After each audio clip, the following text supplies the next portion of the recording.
नमस्ते बच्चों, मैं आशा चौहान। हिंदी क्लास 8 में आपका स्वागत है। अपन पढ़ रहे थे कहानी हार की खुशी। अभी तक अपन ने पढ़ा कि किशन के समझाने पर भी रवि नहीं समझता है और वो अपनी पढ़ाई के प्रति लापरवाही रहता है और रात के समय अपने दोस्त के साथ में गप्पे मारने चला जाता है। लेकिन किशन जो है उसकी पढ़ाई को लेकर के फिर भी चिंतित है और उसके मन में एक विचार आता है। उस समय रात के 9 बजने वाले थे। मैं भगवान शिव के मंदिर की ओर चल पड़ा। 10 बजे तक मंदिर खुला रहता है। दर्शन करने वालों की भीड़ लगी रहती है। मैंने दर्शन किए, फिर पुजारी जी के पास जाकर बैठ गया। मैंने कहा, मैं रवि का दोस्त हूँ। कौन रवि? अच्छा, जो रोज़ सवेरे नियम से दर्शन करने आता है। हाँ, मैं उसी रवि का दोस्त हूँ। हम दोनों एक ही कमरे में रहते हैं। इसके बाद मैंने पुजारी जी को सारी बातें बताई। उन्हें दुख भी हुआ, साथ ही उन्होंने आशा भी बंधाई कि वे रवि को सीधे रास्ते पर लाने में मदद करेंगे। जाहिर था कि रवि को समझाने बुझाने से कोई लाभ नहीं था, इसलिए हमने एक गुप्त योजना बनाई। अगली सुबह रवि नहा धोकर मंदिर पहुंचा। उसने शिवजी के सामने बैठकर जैसे ही माथा टेका कि एक भारी आवाज़ गूंज उठी, रवि, तुम जिस काम के लिए यहाँ आए हो उसे तुरंत पूरा करो। अगर इस बार परीक्षा में सफल न हुए तो तुम अंधे हो जाओगे। जाओ और हर रोज़ अपने हर विषय का एक एक पाठ याद करते जाओ। याद रखो, मैं हर पल तुम्हारे आसपास रहता हूँ। तुम्हारा एक एक काम मुझे मालूम रहता है। मुझे धोखा देने की कोशिश मत करना। रवि घबरा गया। ये कैसी आवाज़ थी? क्या भगवान शिव ने उससे कुछ कहा? वह धीरे धीरे सरकता हुआ बाहर आया। मंदिर के द्वार पर पुजारी जी से मुलाकात हो गई।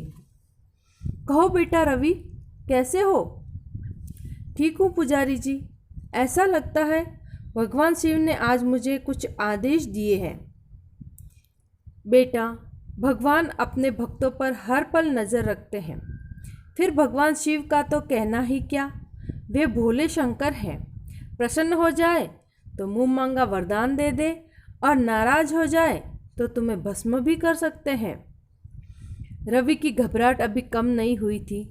उसने जो कुछ सुना था सब बता दिया। पुजारी जी बोले, बेटा, तुम कितने भाग्यशाली हो कि तुम्हें भगवान शिव की वाणी सुनाई दी।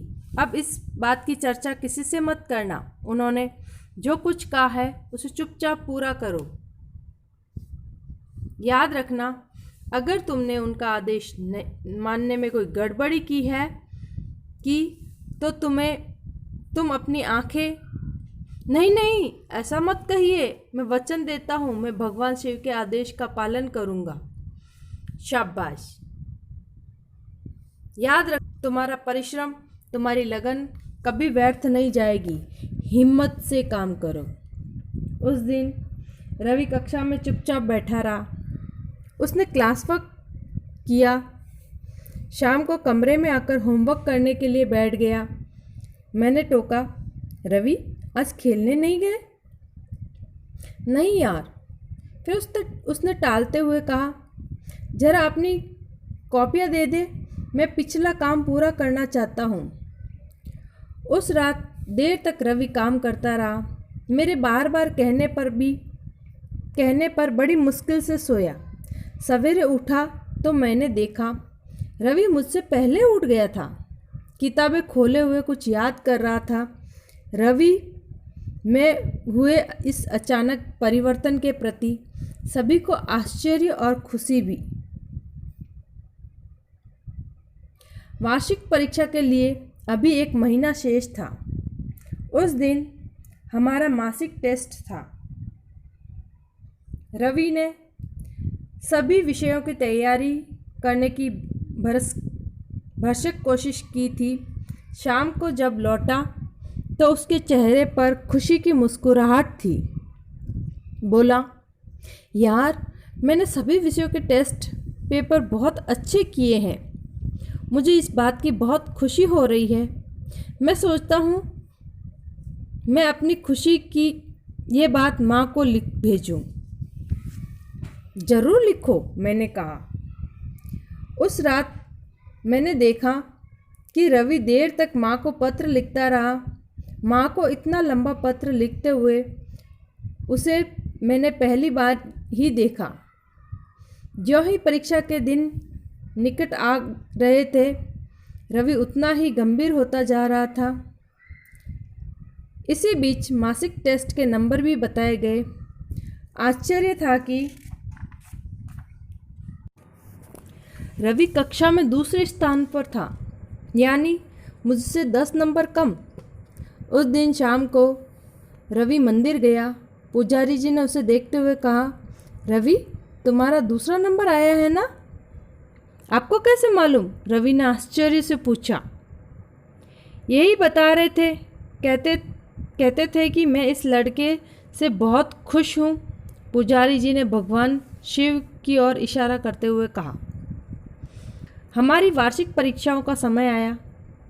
इसके बाद 10 दिन की छुट्टियां थी। हमें पिकनिक पर जाना था। 30 अप्रैल को परीक्षा फल घोषित होना था। इसके बाद हमें अपने अपने घर जाने की छुट्टी मिलने वाली थी। परीक्षा के दौरान रवि को देखकर कोई सोच नहीं सकता कि ये वही लड़का है जो पिछले कुछ महीनों तक एक निहायती लापरवाह, गप्पी और खिलाड़ी लड़का था। समझ में नहीं आता था कि यह अचानक परिवर्तन कैसे। किंतु मैं इस परिवर्तन से बेहद खुश था। इतना खुश कि जी चाहता था रवि को सारे नाटक की बात बता दूं। किंतु ये उसके हित में ठीक न था। हम पिकनिक पर गए, खूब मज़ा लिया। कुछ समय के लिए पढ़ाई का बोझ उतर गया था। लौट कर आए तो परीक्षा फल के बारे में सभी अपनी अपनी अटकलें लगा रहे थे। एक बात तो निश्चित थी कि मुझे प्रथम स्थान मिलना था, इसलिए मैं निश्चिंत था। चिंता थी तो सिर्फ रवि की, उसकी माँ की आशाओं की। 30 अप्रैल की सुबह से ही हम सभी के मन में आशा और निराशा के भाव आ जा रहे थे। लेकिन रवि एकदम शांत, बिल्कुल उदास था। उसे बार बार यही लगता था, अगर मैंने पूरे साल भर पढ़ाई की होती तो आज जो दुख मुझे महसूस हो रहा है वह नहीं होता। लेकिन किस बात का दुख रवि? यही कि मैं असफल न हो जाऊं रवि। लेकिन तुम्हें तो भगवान शिव पर पूरा भरोसा था ना? फिर? हाँ, किंतु वह भी तो तभी मदद करेंगे ना जब मैं पढ़ूंगा। बिना पढ़े तो कोई किसी की मदद नहीं करता। तभी हमारे सभी साथी और भी आ गए थे। वे सब हमें खींचकर स्कूल ले गए। कुछ ही देर में परीक्षा परिणाम घोषित हुआ। रवि मेरी कक्षा में प्रथम आया था और मैं दूसरे नंबर पर। रवि की इस सफलता पर सभी को आश्चर्य था। मेरा नंबर पिछड़ जाने पर सभी साथियों को अफसोस था, किंतु मुझे न आश्चर्य था न अफसोस। मैं बहुत खुश था। दरअसल इस हार में ही मैं भी अनोखी खुशी थी। उसे भला कैसे बताऊं? उसे तो रवि ही जान सकता है। ठीक है बच्चों, आज ये तुम्हारी कहानी ख़त्म हो गई। पढ़ते हैं आगे बाद में।